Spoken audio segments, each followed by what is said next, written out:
네, 우리 하나님 말씀 같이 살펴보도록 하겠습니다. 하나님 말씀은 에베소서 6장 16절 말씀입니다. Ephesians chapter 6 verse 16입니다.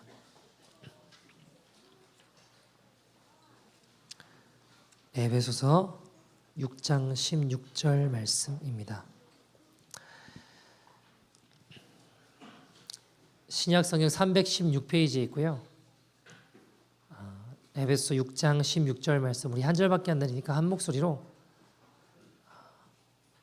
같이 봉독하도록 하겠습니다. 에베소서 6장 16절 말씀 신약 성경 316페이지 네, 다 찾으신 줄 알고 우리 한 목소리로 같이 읽도록 하겠습니다. 시작.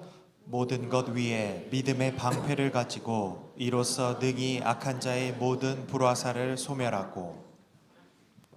아멘. 하나님의 말씀입니다. 어떤 한 성도님이 북한에서 탈북한 수학자 다큐멘터리를 보셨대요. 남한에서 아이들을 가르치는 수학을 가르치는 그런 다큐멘터리였는가 봐요. 이 북한에서 온 수학자가 나름대로 자기 수학을 잘했으니까 프라이드도 있고 여러 가지 생각들이 많을 거 아닙니까? 그래서 가르치면서 이렇게 하면 된다고 막 가르치고 알려주면서 이런 질문을 했대요. 너희들은 왜 수학을 공부하냐? 이렇게 물어봤대요. 그러니까 아이들 대답이 좋은 대학 가려고요. 뭐 좋은 대학 가서 잘 먹고 잘 살려고 수학 공부합니다. 이렇게 이야기를 했대요. 근데 그 수학자가 되게 상심하고 마음이 좀 아팠는가 봐요. 그러면서 하는 말이 아니야. 수학은 그렇게 공부하는 게 아니야. 수학은 수학을 사랑하게 될 때 공부하게 되는 거야. 수학을 사랑하게 되면 수학을 더 좋아하게 되고 계속 공부하게 되는 거야. 뭐 이렇게 이야기를 했대요. 풀리지 않는 수학을 풀어나갈 때 있는 기쁨이 있는가 봐요. 그러면서 수학을 사랑해서 공부하게 된다는 그 말이 이 성도님 마음에 한 울림이 있었는데 뭐였냐면 내가 신앙생활 하는 것도 잘 먹고 잘 살려고 예수 믿는 게 아니라 좋은 대학 가려고 잘 먹고 잘 살려고 예수 믿는 게 아니라 주님을 사랑해서 해야 되겠구나라는 생각이 들었대라는 거예요. 성경을 읽으면서도 이거 안 하면 뭔가 찜찜하고 안 읽으면 뭔가 벌 받을 것 같고 안 읽으면 뭔가 죄 짓는 것 같고 그래서 두려워서 이거 안 읽으면 안 되지 해가지고 억지로 마지못해 읽는 게 아니라 주님 사랑하는 마음으로 읽어야겠다라는 생각이 들어서 주님 사랑하는 마음으로 성경을 다시 봤대요. 그러니까 성경이 다르게 보이더라는 거예요. 주님 내게 허락하신 러블레터처럼 많은 것들이 더 깨달아지고 너무 기쁘고 감사하고 그렇게 성경을 어느 날은 막 3, 40장씩 읽기도 하고 이렇게 기쁘게 다르게 보이니까 너무 좋아서 사랑하는 마음으로 성경을 읽으시게 되었다고 합니다. 마음을 어디 두냐에 따라서 너무 다른 결과를 마련하죠. 여러분 그래서 이분이 자녀에게 이거를 놀라운 내가 은혜를 받고 깨달음이 있으니까 알려줘야겠다 해가지고 조그마한 아이를 불러다 놓고 분위기를 탁 잡고 누구야 너는 성경을 왜 읽냐 그러니까 걔가 그 조그마한 애가 0.5초 만에 하나님 사랑하니까 읽지 그러더래요. 아버지 순간 너무 당황하셔서 이걸 내가 알려줘야 되는데 이걸 내가 가르쳐야 되는데 얘는 어떻게 알고 있지? 약간 이제 이런 마음이 드셨다고 해요. 근데 여러분 제가 드리고 싶은 이야기는 뭐냐면 마음의 추를 어디에 두느냐에 따라서 너무 다른 결과를 맞이하더라는 거예요.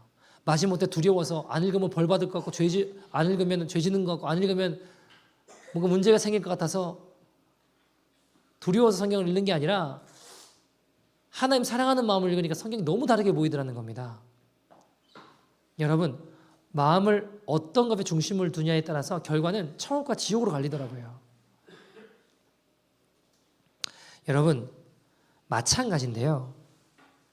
우리의 마음의 추를 어느 곳에 두냐에 따라서 불안과 염려의 상황이 될 수도 있고 승리의 기쁨이 주어지기도 합니다. 오늘 본문 보시겠습니까?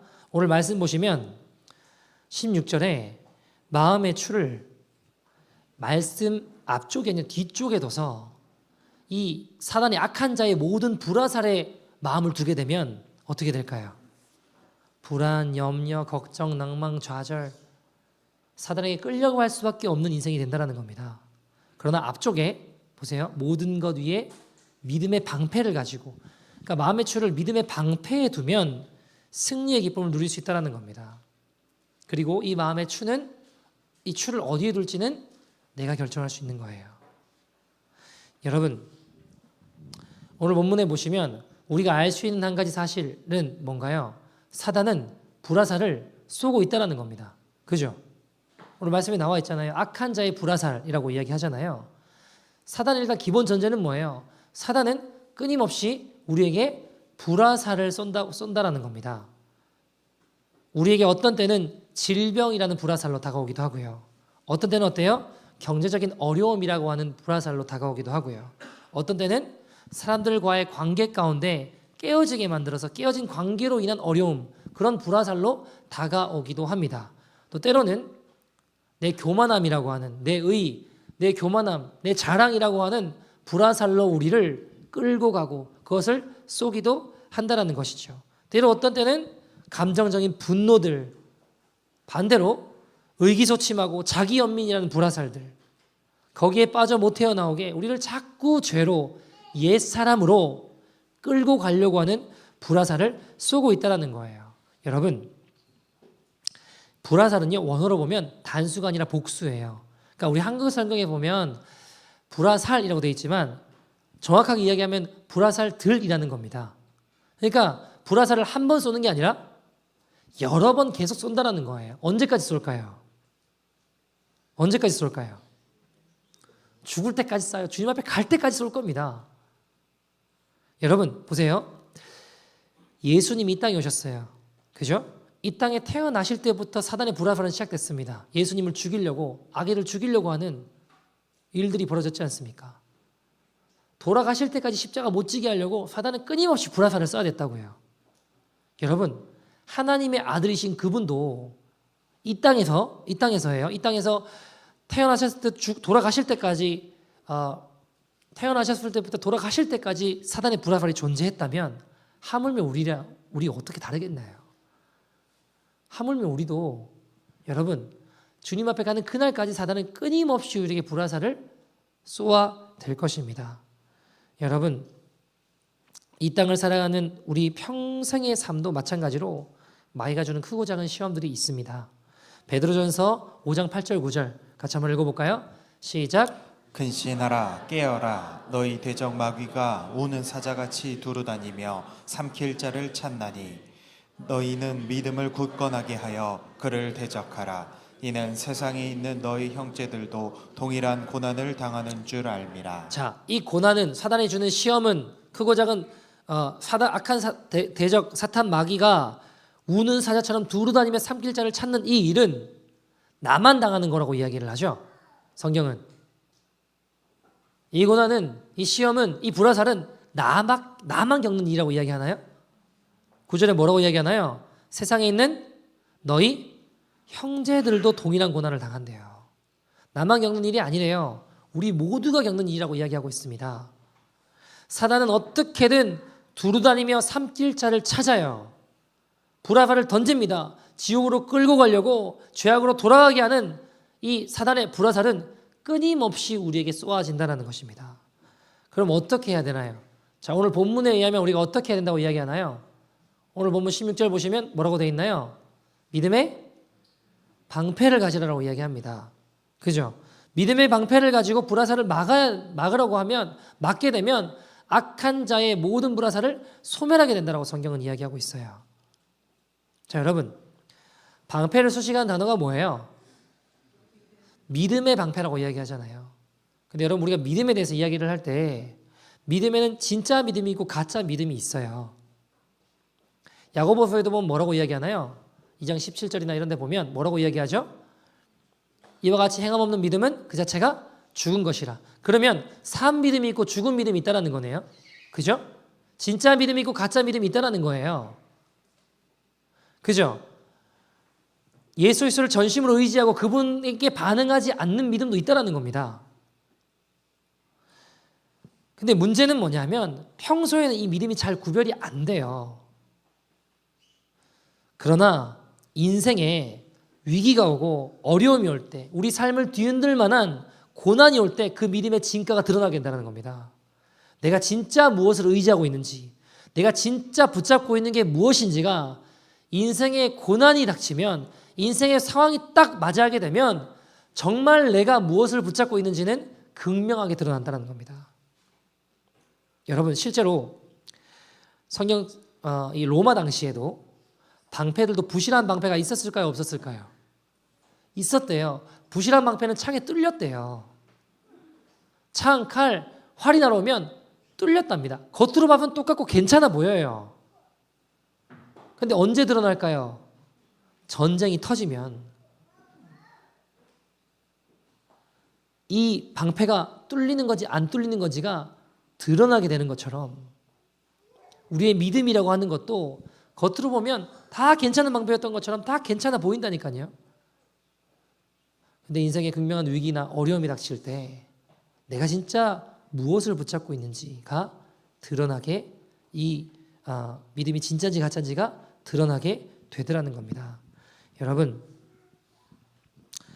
우리가 무엇을 붙잡고 사는지, 정말 주님을 붙잡고 사는지, 아니면 내 살아온 통팍과 내 능력과 내 힘과 내 의를 붙잡고 사는지, 믿음의 근간이 무엇인지가 드러나게 된다는 겁니다. 제가요, 대학생 때 같은데 필리핀 가면 민다나오라는 제일 남쪽에 섬이 있어요. 거기 어떤 선교사님이 참 귀한 분의 소문을 제가 듣고 만나보고 싶어서 찾아갔어요. 그래서 그 선교지 지내면서 다른 마을들을 이제 혼자 어떤 마을에 갔는데 그 마을에 선교사님 제자 같아요. 사역자가 한 사람 있더라고요. 너무 가난한 마을이에요. 근데 거기 그 마을에 이 목회자가 사역을 하고 있는 거예요. 제가 참 귀해 보이더라고요. 왜냐하면 여러분, 가난한 마을이니까 뭐 헌금이 있겠어요? 뭐가 있겠어요? 그러니까 어떻게 살겠어요? 거기서 남의 땅에 옥수수 밭에 소작을 해서 남의 땅에 일을 해서 옥수수 죽 정도 먹을 정도로만 일을 하는 거예요, 그분이. 그 다른 시간대에는 목회를 하고 목양을 하고 전도를 하고 예배를 인도하고 이렇게 살아가고 있더라고요. 얼마나 귀해요. 그래서 제가 너무 귀한 친구다 해서 아침에 일어나서 그 친구 일하는 데 가서 도와줘야겠다라는 생각이 들었어요. 옥수수 밭에. 그래서 아침에 일어나서 옥수수 밭으로 갔죠. 그 친구를 도와주러. 너무 귀한 친구니까 내가 뭐 큰 도움은 안 되겠지만 조금이라도 이 친구를 도와줘야겠다 해가지고 가는데, 가는 길에 주님이 제 마음에 이런 질문을 하시는 것 같았어요. 종민아, 너 만약에 내가 너한테 너의 남은 평생을 여기 지금 남의 땅에서 소작하면서 힘들게 목회하면서 살아가고 있는 이 친구처럼 너 여기 남아서 살라고 하면 살 수 있겠니? 라고 물어보시는 것 같았어요. 그러니까 제가 주님 말씀하시는데 당연히 아멘이죠. 제가 뭐 할 말 있습니까? 아멘. 그러면 주님 말씀하시면 제가 여기 있어야죠. 그게 주님 기뻐하시는 뜻이라면 내가 해야죠. 하고 일하러 갔어요. 자, 일하고 돌아왔습니다. 돌아왔는데 주님이 또 물어보시는 것 같았어요. 너 정말 종민아, 너 정말 내가 여기 남아서 네 남은 삶을 여기 힘들게 소작하면서 입에 풀칠해가면서 목회하고 이렇게 살아가라고 하면 너 남아서 살 수 있겠니? 라고 물어보시는데 제가 대답이 바로 안 나오더라고요. 일하고 난 다음에는. 여러분, 말하는 내가 진짜 내 모습이 아니고 그 상황이 딱 닥치면 진짜 내 모습이 드러난다고요. 대답이 바로 안 나오는 거예요. 제가 사실 하루 종일 일한 것도 아니고 반나절 일하고 점심 먹으러 나왔어요. 근데 주님 다시 물어보시는데 땡볕에 막 힘들게 일하다 보니까 주님 딱 물어보실 때 제가 아멘, 그럼요, 주님 당연히 가야죠, 이게 아니라 대답이 선뜻 안 나오더라고요. 되게 많이 회개했어요. 그런 제 모습 보면서. 죄송하다고 주님 원하시면 제가 얼마든지 아멘 해야 되는데 이렇게 선뜻 대답 안 나오는 제 모습을 보고 제가 놀래고 제가 엄청 회개했어요. 여러분, 교회 어떤 성도님 중에 그 아버지가 이런 칭찬을 한번 하셨대요. 친척들 중에 좋은 어떤 기업에, 좋은 어떤 회사에 잘 다니고 있다가 어느 날 갑자기 뭐 은혜를 받았는지 어떻게 했는지 모르겠지만 선교사가 되겠다고 하면서 그 모든 직장을 때려치고 신학교를 들어간 친구가 있었대요. 얼마나 믿음이 귀하냐고 그러면서 막 칭찬을 하셨대요. 그런데 어느 날 어느 날 그 아버지 아들, 그러니까 저희 교회 어떤 성도님이 좋은 직장에 잘 다니다가 다 때려치고 믿음을 쫓아서 일로 이제 이쪽으로 이사 오겠다고 하니까 난리가 나셨대요. 난리가. 자, 여러분, 남들 상황이 아니라 내 상황이 닥치면 진짜 내가 무엇을 붙잡는지 믿는지 의지하는지가 드러나게 되어 있다고요. 내 자식 상황이 닥치면 여실히 내 믿음이 어떠한지가 드러나더라는 겁니다. 여러분, 제가 토론토 와서 교회를 개척했어요. 근데 뭐 연고가 있는 것도 아니고 어쨌든 개척을 하고 예배를 드리다가 보니까 혼자 예배를 드릴 때도 있었어요. 근데 제가 예배를 이렇게 인도하다가 아무도 없으니까요. 찬양을 막 하다가 자꾸 소리가 더 커질까요? 줄어들까요? 줄어들더라고요. 설교를 해야 되는데 막 힘차게 설교를 할까요? 점점 이렇게 빨리 끝났으면 좋겠다. 막 이러고 설교가 점점 없어질까요? 없어지더라고요. 그럼 제가 엄청나게 막 진짜 많이 회개했어요.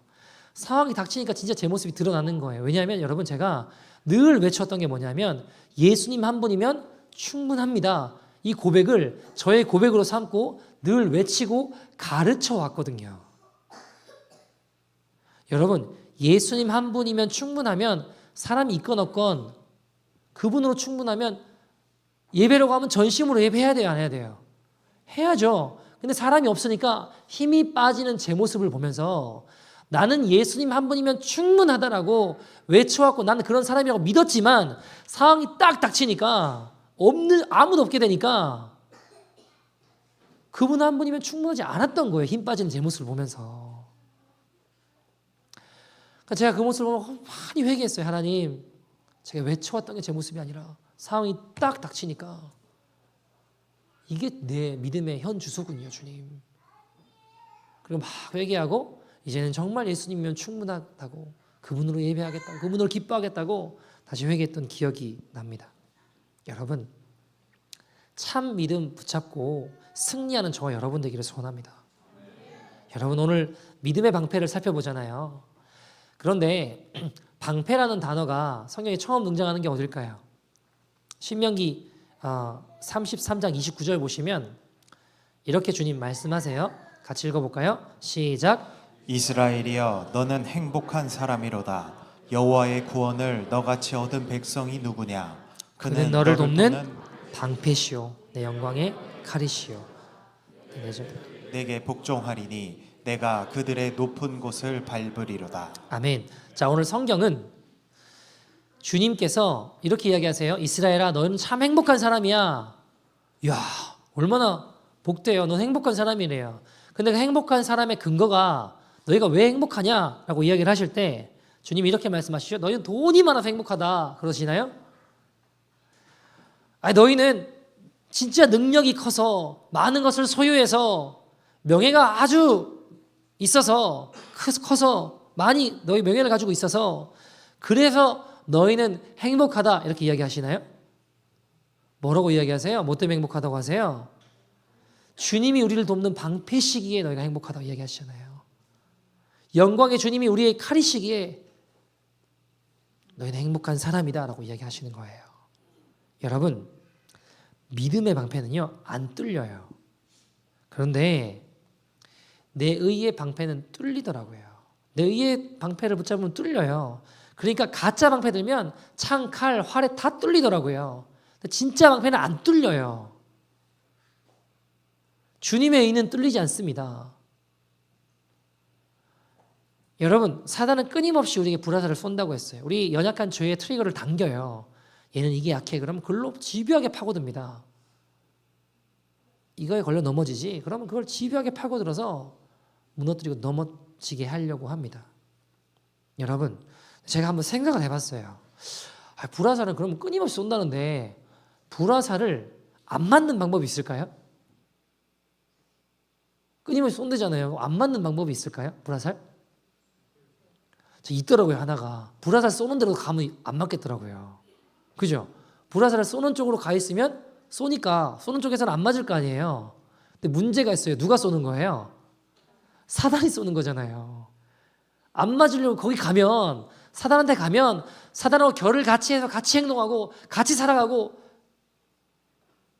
같이 걸어가기 시작하면 화살은 안 맞는데요. 문제는 뭐예요? 그 끝인 죽음이더라고요. 그 끝은 멸망이더라고요. 그 끝은 지옥이더라고요. 그럼 같이 있을 수도 없구나. 이거는 거기 갈 수도 없구나. 여러분, 모세가 지금 신명기에 이제 이스라엘 너는 행복한 사람이야 하시면서 여호와께서 너희의 방패가 되어 주신다고 하잖아요.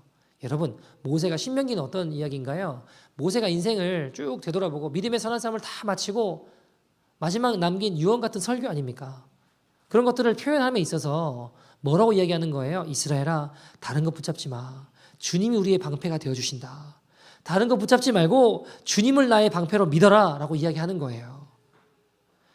그래서 오늘 본문에는 모든 것들 위해 믿음의 방패를 가지라라고 이야기해요. 모든 것들 위해 뭘 가지라고요? 믿음의 방패를 가지라라고 이야기합니다. 여러분, 한번 생각을 해봤어요. 우리가 그 전에 앞에서 살펴본 것들은 보면 뭐 허리띠, 뭐 이 갑옷, 또 복음의 신 이런 것들은 전쟁터에 나가는 군인은 다 신고 입고 있는 거잖아요. 그죠? 근데 믿음의 방패는 취해서 들어야 되는 거예요. 내려놓을 수 있어요, 없어요? 내려놓을 수 있다고요. 사단의 불화살이 날라올 때 그걸 믿음으로 취해서 들 때만 효과가 있는 거예요. 왜 내려놓을까요? 방심해서 그런 거 아닐까요? 여러분, 방패는 훈련이나 적의 불화살이 공격된다는 거 인식이 될 때만 들어요. 그게 아닐 땐 내려놓는다고요. 그럼 왜 자꾸 내려놓고 있으려고 할까요? 적의 공격이 있다는 거를 인식하지 못하기 때문에 내려놓는 거잖아요. 그러면 방심하니까 자꾸 내려놓게 된다는 거예요. 여러분, 영적으로 방심하는 태도들이 있습니다. 난 구원 받았으니까 뭐 난 다 끝났어. 나는 괜찮아. 난 예수 믿으니까 나 정도는 괜찮아. 이 정도 하면 그래서 신앙생활 잘하는 거지 하는 태도들이요. 이러다가 나도 모르게 세상의 마귀에 끌려가게 되더라고요. 불화살에 죽어가게 되더라고요. 방패를 든다는 건 그래서 믿음으로 반응하는 거예요. 내 능력으로 반응하는 게 아니라 믿음으로 반응하는 거예요. 여러분, 안일한 태도를 버리고 우리 삶의 고난과 어려움이 닥칠 때 믿음으로 반응하여 사단의 불화살로부터 승리하는 저와 여러분 되기를 소원합니다. 우리 삶 속에 작동하는 믿음을 가지고 있어야 됩니다. 자, 아프리카 케냐에 가보니까 저 북쪽으로 안 올라가는 이상 나이로비를 포함하여 이 주변 지역들을 다녀보면요, 물어보면 예수 믿냐고 물어보면 다 믿는데요. 다 믿어. 아주 그냥 안 믿는 사람이 없어요. 제가 보면 선거할 때 보면요, 기호 1번부터 12번까지 다 내가 당선되는 게 하나님 뜻이래요. 응답 받았대요. 내가 하나님 뜻대로 잘 할 거래요. 아니, 12명이 동시에 당선이 될 수 있어요? 그 말에 속으면 안 돼요. 여러분, 아프리카 중에도 케냐가 참 부정과 부패가 참 심한 나라 중에 하나입니다. 온갖 죄악이 난무해요. 왜 그럴까요? 그들의 삶에서 믿음이 작동하지 않기 때문이에요. 여러분, 캐나다, 제가 노숙자 사역을 나가면 노숙자들, 스트리트피플들 만나서 이렇게 물어보잖아요. 예수 믿냐고. 그러면 한 95% 이상은 다 믿는다 그래요. 근데 손에는 담배와 마약이 들려 있어요. 여러분, 복음이 마약도 하나 끊지 못하게 하는 능력 없는 걸까요? 복음이 우리의 작은 죄 하나 끊지 못하는 아주 힘없는 하나님의 아들을 생명을 주신 그 복음이 그렇게 무의미하고 값어치 없는 걸까요? 아니에요, 여러분. 왜 그럴까요? 그들의 삶에서 믿음이 작동하지 않고 있는 거예요. 여러분, 우리의 모습은 어떨까요? 여러분, 그저 난 술, 담배 안 하는 걸로 나는 다르다, 난 믿음이 있다 이야기하지 마세요. 삶 속에 주님을 따르고자 하는 거룩한 믿음이 작동하지 않으면 속절없이 세상에 끌려가고 있는 거예요. 사단의 불화살에 맞아서 점점 죽어가고 있는 것입니다. 여러분, 요한복음 11장에 보면 마르다 이야기가 나와요. 어떤 이야기냐면 오빠 나사로가 죽게 되었습니다. 이 상황에 마르다의 고백을 보면 굉장히 믿음 있는 고백 같아요.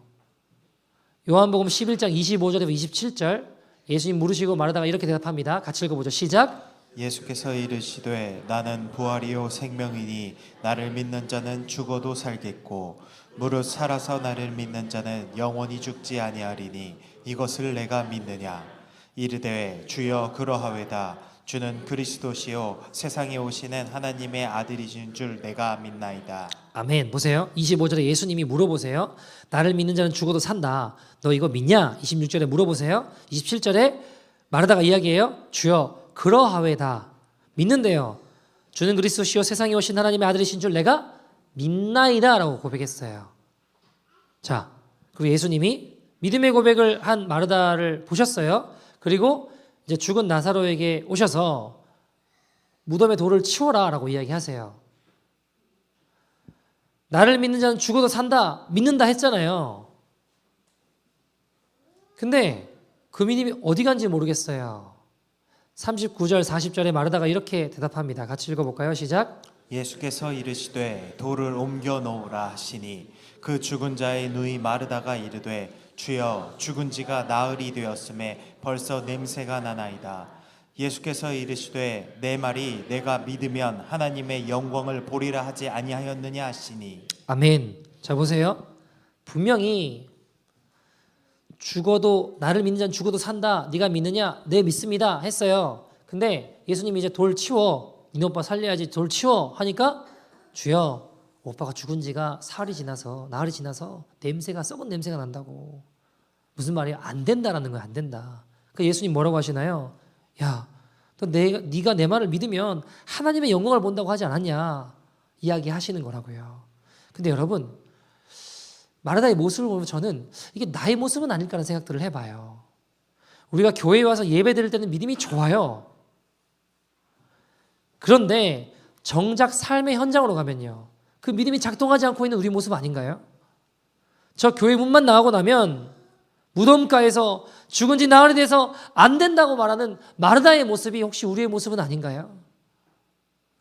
직장에서, 학교에서, 가정에서 교회 문 밖에만 나가면 믿음이 작동을 안 하고 있는 우리의 모습은 아니냐는 겁니다. 주는 그리스도시요 세상에 오신 하나님의 아들이신 줄 내가 믿습니다. 이 고백이 무덤가에서도 삶의 현장에서도 믿음이 작동하기를 소원합니다. 사랑하는 여러분, 믿음의 방패라고 이야기를 할 때 이 방패라는 거는 원어로 보면 피스티오라는 단어를 쓰거든요. 피스티스라는 단어를 써요. 근데 피스티스라는 단어는 설득이라는 것도 우리가 해석할 수도 있거든요. 설득. 하나님이 늘 무너지고 엎어지고 좌절한 우리를 하나님의 약속의 말씀으로 설득하여 그 생명의 길을, 좁은 길을, 은혜의 길을 걷게 하시는 거예요. 여러분 아무리 절망되는 요셉의 구덩텅이에 빠져 있다고 할지라도 그런 상황이라 할지라도 하나님이 살아계시면 지금도 불꽃 같은 눈동자로 일하고 계신다면 그분을 의지하고 십자가를 붙잡고 우리의 중심의 무게추를 주의 말씀에 둘 때에 그 절망의 구렁텅이는 요셉의 절망의 구렁텅이는 열방을 살리는 생명의 구렁텅이가 될 줄 믿습니다. 주님의 역사의 시간이 될 줄 믿습니다. 제가요 토요일에 전도를 하러 나가잖아요.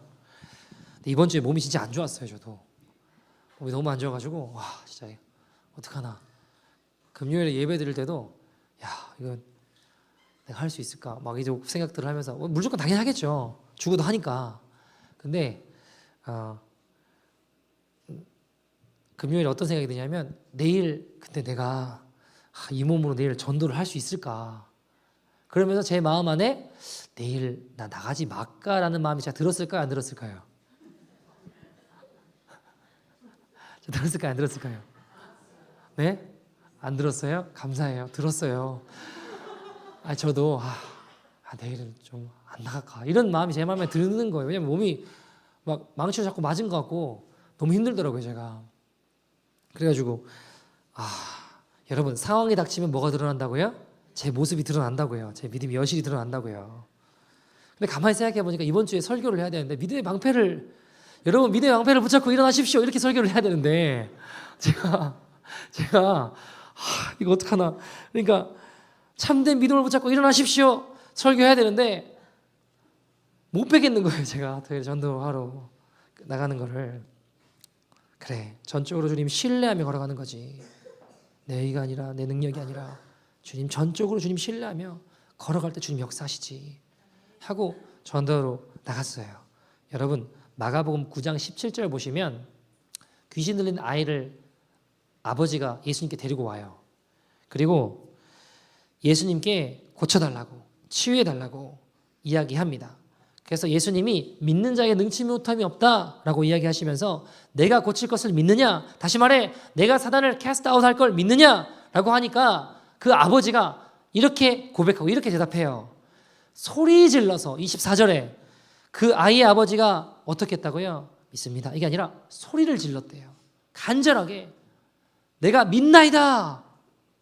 근데 그 다음이 조금 이해가 안 돼요. 나의 믿음 없는 것을 도와주셔서. 여러분 이런 코미디가 어디 있냐고요.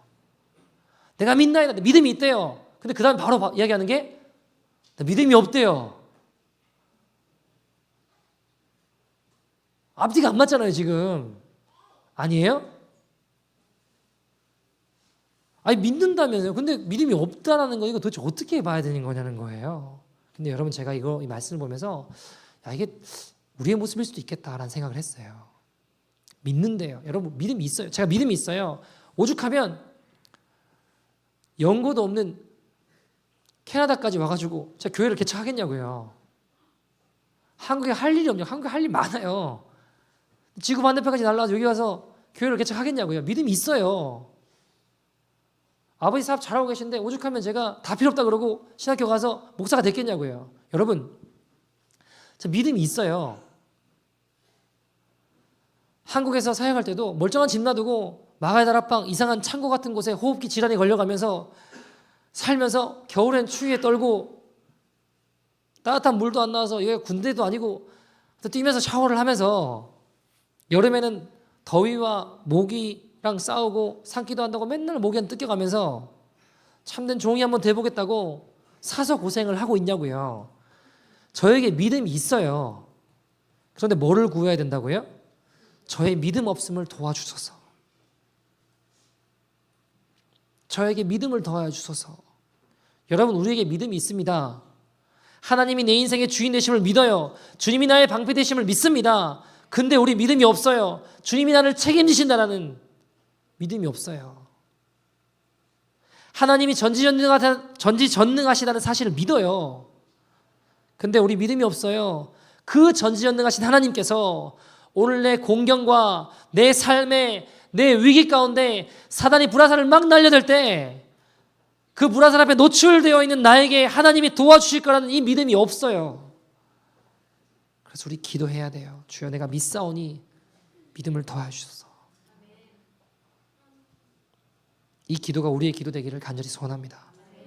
여러분 상황과 환경이 변화되기를 원하는 믿음은 가짜입니다. 내가 결단하고 상황과 환경이 아니라 내가 변화되기를 원하는 믿음이 진짜예요. 여러분 나는 가만히 있고 환경, 상황만 바뀌길 바라는 믿음은 한번 생각해 보세요. 우상에게 절하는 거랑 뭐가 달라요? 물 떠다 놓고 비나이다 그러면서 이렇게 되기를 원한다고 나는 하나도 안 바뀌어요. 그 간절히 원한다고 비는 거랑 뭐가 다르냐고요. 복음은 나를 바꾸는 겁니다. 내가 바뀌지 않는데 상황이 바뀌길 바라는 것은 믿음이 아니라 헛된 망상입니다. 진짜 믿음은 내 상황, 내 여건, 내 필요 이게 아니고 먼저 하나님의 나라와 의를 구하는 자리로 나아가는 것이 믿음입니다. 여러분 죽기를 각오하고 믿음으로 살아봅시다. 주님 어떻게 일하시나? 믿음으로 행하면 반드시 삽니다. 그게 거짓말이면 저한테 오세요. 제가 책임질게요. 어떤 한 성도님이 어려운 상황 가운데 혼자서 두 자녀를 키우셨대요. 근데 이제 참 어려운 시간들이셨다고 합니다. 혼자 두 자녀를 키우려고 하니까 어린 아이들을 놓고 일은 해야지 먹고는 살 것 같은데. 그래서 줄에다가요 본인하고 아이를 이렇게 묶어놓고 이렇게 반경 안에 거할 수 있도록 묶어놓고 이렇게 일을 하셨대요. 돌봐줄 사람도 없고 그러니까 겨우 일당을 그날 받았어요. 받았는데 사장님이 아이들이 아무래도 이제 까불거리고 장난치고 하니까 좀 산만하지 않겠습니까? 산만하게 구니까 사장님이 일당 주시면서 미안하지만 내일부터 오지 말라고, 미안하지만 애들 때문에 이렇게 일할 수는 없다고 일당을 주시고 내일부터 오지 말라 그러시더래요. 여러분 근데 그때 아이들 우유값이 없을 때 우유값이 이런 생각이 드셨대요. 너무 힘들어서 죽고 싶은데 애들 보고 있으면 죽을 수가 없다고. 너무 힘들어서 나 그냥 죽었으면 좋겠다는 생각이 드는데 애를 보고 있으면 그럴 수가 없는 거예요. 어떻게든 살아야겠다는 거예요. 힘든 상황에 살고 싶어서 이제 그날 일당 받고 저녁에 수요일이었는가 봐요. 수요 예배를 가셨대요. 하나님 살려달라고 막 기도하고 헌금하는 시간이 됐는데 지금 우유값이 없잖아요. 믿음으로 오늘 받은 일당을 헌금에 넣었대요. 믿음으로 주님께 드렸대요. 이제 우유값도 애들 우유값도 없는데 걱정해야 될 상황 아닙니까? 근데 그때 주님이 네가 줄이지 아니하리라 그러시더래요. 네가 줄이지 아니하리라. 너무 놀라서 이게 무슨 말씀이지? 네가 줄이지 아니하리라 그러시더래요. 그리고 그 이후로 단 한 번도 굶기지 않으셨답니다. 때로는 부할 때도 있고 때로는 가난할 때도 있지만 한 번도 주님이 굶기지 않으셨다. 주님이 책임지셨어요. 여러분 뭐 탈탈 털어서 헌금 많이 해라 이야기하고 싶은 거 아닙니다. 믿음으로 행하면 반드시 살아요. 죽기를 각오하고 믿음으로 살아보십시오. 주님 어떻게 일하시나. 사랑하는 여러분, 우리를 무너뜨리고 좌절시키려고 죽이려고 하는 사단의 불화살 앞에 믿음의 방패로 이길 수 있습니다. 그것은 주님을 전적으로 신뢰하는 방패입니다. 나의 확신과 능력이 아니라 주님의 신실하심을 신뢰하는 것. 너를 의지하지 말고 이제 나를 의지해라. 너의 모든 무거운 짐을 십자가 앞에 내려놓아라. 이제 내가 주는 십자가를 나와 함께 지고 나를 따라와라. 말씀하시는 겁니다. 여러분, 제가 이번 주 어떤 목사님을 만났는데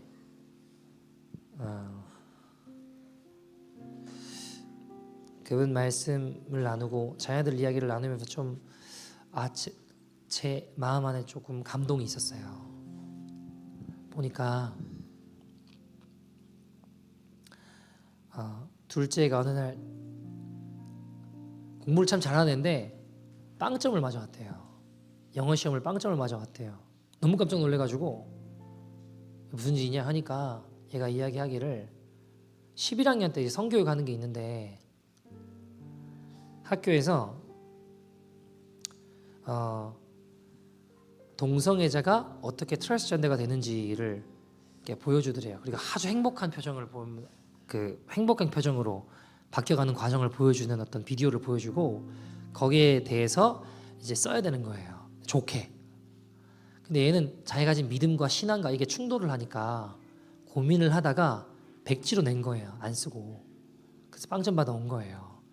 공부를 잘했던 애가 뭐 평균이 막 되게 많이 떨어졌대요. 84점인가? 되게 많이 떨어졌대요. 그것 때문에 중요한 시험인데.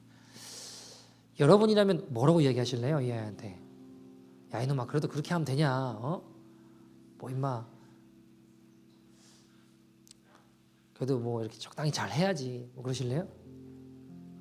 이 아버지는 칭찬하셨대요. 너무 잘했다고. 너무 잘했다. 근데 너 선생님이 오해할 수 있으니까 그날 금요일이었는데 이제 월요일 학교 가면 선생님 찾아가서 선생님한테 설명을 드려라. 이게 네 행동이 선생님한테 반항하려고 백지 낸 게 아니고 내 가진 믿음과 신앙이 이러이러하기 때문에 난 거기에 동의할 수 없기 때문에 내가 고민하다가 백지로 낸 거라고. 선생님한테 반항하거나 싸우고자 하는 거 아니라고. 이걸 설명을 드려라 라고 이야기를 했대요. 그래서 아이가 가니까 그 선생님이 알고 봤더니 크리스천이었던 거예요. 근데 본인도 이걸 교육하지 않으면 잘리니까 고민하고 있던 거예요. 내가 그만둬야 되나. 이거를 교육하지 않으면 자기가 선생 일을 여기서 그만둬야 되니까 그리고 고민하고 갈등하고 이러고 살아가고 있는데 어떤 날 아이가 오더니 자기 믿음과 신앙이 이러하기 때문에 공부를 잘했던 애가 자기 점수를 포기하고 대가를 지불하고 자기 믿음과 신앙을 고백하는 모습을 보면서 감동을 받고 하나님 예수님을 보고 너무 부끄러우셨다라고 이야기를 하는 거예요. 여러분 그 아이를 통해 예수님을 보게 되더라고요. 여러분 우리가 믿음의 갈등이 일어날 만한 상황들이 있어요. 우리 믿음이 여실히 드러날 만한 여건들이 있습니다. 그때 주님을 선택하게 될 때 사람들이 주님을 보게 돼요. 이게 믿음의 승리입니다. 여러분 이 가정을 제가 보니까요 재밌는 게 둘째 아이는 그럼 왜 이렇게 했나 보니까 아버지가 혼날 수 있는 상황에 칭찬하셨어요. 믿음을 지켰다. 예수님 지켜드렸다. 빵점이 아니라 100점이다. 만점이다. 근데 보니까 둘째라고 했잖아요. 첫째도 똑같이 그렇게 살았던 거예요. 보니까 걔도 11학년 때 첫째가 11학년 때 학교에서 성교육을 하는데 반에서 성이 남자 여자 두 개가 아니라 뭐 한 30여 개가 되더래요. 막 설명을 하길래 자기도 모르게 너무 화가 나가지고 손을 들고 일어나서 동성애는 죄입니다 그랬대요. 분위기가 굉장히 심각해졌죠. 가르치는 선생님도 열받아가지고 너 교무실 따라오라고 해가지고 보내고 그 다음 수순이 뭐냐면 경찰 부르는 거래요. 근데 얘가 이제 어릴 때부터 법을 공부해서 검사가 되고 싶었대요. 근데 이제 경찰서 따라가면 조사받고 나면 이제 줄 끄고 나면 검사 되기가 어려워지지 않을까라는 생각이 들더래요. 그래서 고민을 하다가 선생님한테 선생님 물어보지도 않았는데 혼자 일어나서 제가 소리 지르고 했던 거는 제가 잘못한 것 같다고 앞으로 주의하겠다고 조심하겠다고 이야기했대요. 그러고 난 다음에 5일 정학을 받아온 거예요. 오늘 내가 학교를 안 가요. 너 왜 안 가냐 그러니까 5일 정학 받았대요. 여러분 뭐라고 이야기하실래요? 너 이거 뭘 잘못해가지고 임마 학교 정학을 받고 해놔 하실 거예요? 칭찬하셨대요. 너무 잘했다고. 너무 잘했다고. 여러분 그때 우리의 믿음의 진가가 드러나요. 자녀가 5일 정학받고 온 상황에서 내가 어떻게 행동하느냐가 우리가 진짜 무엇을 붙잡고 있는지가 여러분 목사님이시라고 했잖아요. 목사라고 해도 자녀 문제 앞에서는 영락없이 떨어지는 사람들도 많이 봤습니다. 앞에서는 거룩하게 주의 말씀대로 살아야 됩니다 이야기하지만 자녀 문제가 딱 직면하면 영락없이 세상의 방식대로 하는 사람도 많이 봤습니다. 내 통박, 내 계산, 살아온 삶을 의지해서 이놈아 임마 그래도 그렇게 하면 되냐 하고 혼냈다면 그 아이는 혼란스러웠을 거예요. 첫째가 그렇게 행동하는 모습을 보고 둘째도 그렇게 행동한 거예요. 애들이 다 본 거예요. 무엇이 가치 있는가를 보게 되는 거예요. 애들이. 첫째가 여러분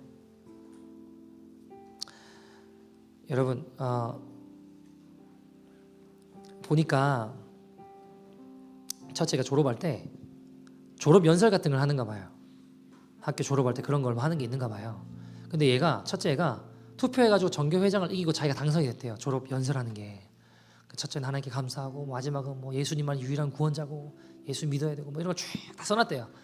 그래서 준비를 하고 있는데 전교회장이 레즈비언이었는데 학교 치맛바람이 셌는가 봐요. 얘가 열받아가지고 막 학부모랑 어쨌든 사람들을 동원해가지고 난리를 치는 거예요. 동성애가 죄라고 해가지고 5일 정학을 먹은 애가 어떻게 졸업 연설을 하냐 그러고 막 따지고 싸우고 나중에 경찰에 신고해가지고 조사가 나왔대요. 교장 선생님, 교감 선생님 와가지고 얘를 설득하더래요. 야, 네가 기권하면 안 되냐? 네가 기권하면 조용히 해결될 수 있을 것 같다. 졸업 연설 네가 기권하면 안 되냐? 그 얘가 내가 정정당당하게 투표해서 이겼는데 내가 왜 기권해야 되냐? 난 내가 할 거다. 그러고 이제 버티다가 어느 날 기도를 하다가 마음에 그런 생각이 들더래요. 내가 이걸 하는 게 이기는 걸까? 해본다 한들 이기는 걸까? 이기는 게 아닌 것 같더래요. 이거 이겨서 뭐하나? 져주는 게 이기는 걸 수도 있지 않을까라는 생각이 들었대요. 그래서 기권했대요. 내가 안 하겠다. 재밌는 건 기권을 했는데 그 해에 졸업 연설이 없었대요. 그리고 대학에 갔어요. 근데 같이 그 전교 회장하고 짝짝꿍 해가지고 같이 뭐 신고하고 같이 한패가 됐던 아이들 있잖아요. 돌아가면서 전화가 오더래요. 돌아가면서 무슨 이야기 할까요? 미안하다고, 내가 잘못했다고, 그 전교회장 힘이 세서 그때 어쩔 수 없이 내가 그렇게 했는데 내 마음은 그렇지 않다고, 미안하다고, 잘못했다고 사과하고 사죄하더래요. 여러분, 이게 진짜 이기는 거예요. 이게 진짜 이기는 거라고요. 예수님 마음 가지고 믿음 가지고 걸어갈 때 세상을 이기면 이것이 우리의 믿음이라고 하셨습니다. 요한일서 5장 4절 같이 읽어볼까요? 시작. 무릇 하나님께로부터 난 자마다 세상을 이기느니라. 세상을 이기는 승리는 이것이니 우리의 믿음이니라. 아멘. 여러분, 세상을 이기는 승리는 이것이니 뭐래요? 우리의 믿음이라 하셨습니다. 제가 이 첫째 아이를 이야기를 나누면서 이 아이를 하나님 놀랍게 책임져 주시는 것들을 많이 봤어요. 정치인들이 이 아이를 막 서로 만나겠다고 미팅을 잡더라고요. 뭐 이야기가 긴데 거두절미하고 여기 주수상부터 뭐 더그 포드부터 뭐 법무부 장관 여러 사람들이 이 아이를 막 서로 만나려고 하는 거예요. 하나님이 제가 그 이 아이 이름이 조셉인데 믿음으로 주님 신뢰하며 걸어갈 때 주님 책임지시고 주님 사용하시는구나라는 생각이 들었어요. 여러분, 믿음의 방패를 드는 첫째를 보고 둘째가 그 행동을 따라하고 둘째 행동을 보고 선생님이 예수님 함께 하시는구나라는 걸 봤어요. 사랑하는 여러분, 그리스도인의 성공은 내 안위, 내 행복, 내 안녕이 아닙니다. 그리스도인의 성공은 내 삶을 통해 예수님의 향기가 나타나는 겁니다. 사람들이 나를 보면, 나를 만나면 예수님이 함께 하시는구나, 이걸 알게 되는 거예요. 예수님이 살아계시는구나, 예수님을 보게 되는 겁니다. 이것이 그리스도인의 성공입니다. 그리스도인의 승리입니다. 어떻게 가능할까요? 위기 가운데, 어려움 가운데서도 믿음의 방패를 들고 믿음으로 반응하고 나아갈 때에 하나님의 역사를 보게 되는 것입니다. 우리 제가 같이 한번 기도했으면 좋겠어요. 여러분, 우리 마음을 자꾸 사단의 불화살에 두지 마십시오. 마음의 줄을 사단이 쏘아대는 불화살에 자꾸 마음을 두지 마세요. 참된 믿음의 방패에 두십시오. 믿음으로 반응하십시오. 하나님, 나의 삶에 내려놓았던 믿음의 방패를 들게 하여 주시옵소서. 주님, 내가 믿습니다. 그러나 나의 믿음 없음을 도와주시옵소서. 주님만 붙드는 거룩한 믿음의 인생 되게 하여 주시옵소서. 하나님의 역사를 보게 하여 주시옵소서. 세상의 풍파에 좌절하지 않고 우리의 약점을 파고드는 사단의 불화살 공격에 무너지지 않고 다시 일어서는 믿음의 방패를 가진 십자가 군병되게 하여 주시옵소서. 더러운 죄의 영혼 떠나가고 거룩한 승리의 고백이 일어나게 하여 주시옵소서. 다 같이 주의 이름 부르고 통성으로 기도하겠습니다. 주여!